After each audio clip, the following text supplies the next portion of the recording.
The first 390 hertz monitor is coming. Should we talk about the first 390 hertz monitor?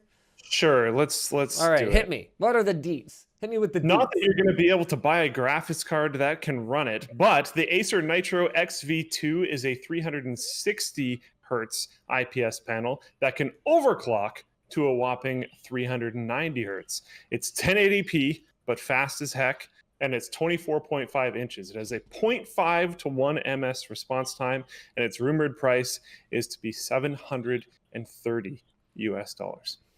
Acer pulls away from the competition by an extra 30 hertz. There are other 360 hertz, but this is the first one that can like officially OC to 390. Asus has an ROG Swift that runs at 360, Yep. and there's the Alienware 25 gaming monitor as well. Since it requires an overclock, it might not be guaranteed to be 100% stable, but considering they're saying like it can overclock to 390, I think it'd be pretty surprising if it wasn't too bad. Yeah. So, big deal. I'm not trying to be a hater, but I'm not about to be too interested in going back to 1080p. That's one thing for me. I do know for a fact there will definitely be CSGO people that'll be all over this. 100%. For sure. The thing about it is that 30 hertz is a lot. 30 times per second. But 30 hertz at that level. When you go from 60 hertz to 90 hertz, you are talking about a difference in like, what does that work out to? About 5 milliseconds. Potentially, you could get information 5 milliseconds earlier. I mean, that's the difference for a lot of people between gaming on a local area network and on like an internet connected server. This is a significant difference. Oh yeah, for sure. When you go from, one moment please, let me bring up my calculator here. Okay, so when you go from 390 to, or from 360 to 390, yeah.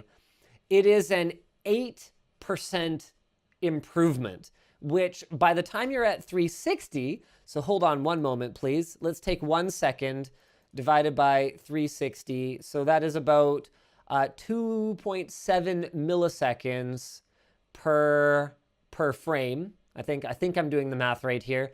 And then, so hold on, times 0.92 because we've got it. Okay, so it's 2.55 milliseconds per frame. So we're talking about literally a fraction of a millisecond of difference. Now, less latency, definitely more better. But I would be very surprised. And I'm not... Yeah, he's not saying it's worse. No, you're getting into pretty slim margins. This isn't a monitor for most people. Yes. Like I pointed out, like the Counter-Strike fanatics are probably going to go for it, and I hope they love it. But yeah, this is not like, if you're like, yeah, I'm having a lot of fun trying to get to gold in Apex Legends. Silver's been really entertaining. Like, it probably doesn't matter. Don't worry about it too much. I mean, I have a hard time imagining who this would matter for, but I'm never gonna hate on like faster computers for the sake of faster computers. Yeah. You know what I mean? Actually. Yeah, push the limit, right? It didn't even occur to me to look into what refresh rate the new M1 Max iMacs are running at. I would love to see Apple just kind of put pressure on the rest of the industry to move to high refresh rate displays on everything. They did it on the iPad Pro, and I was like, oh yeah, heck yeah, man, it's happening. And then they just didn't. Kind of dropped it, yeah. They completely dropped it.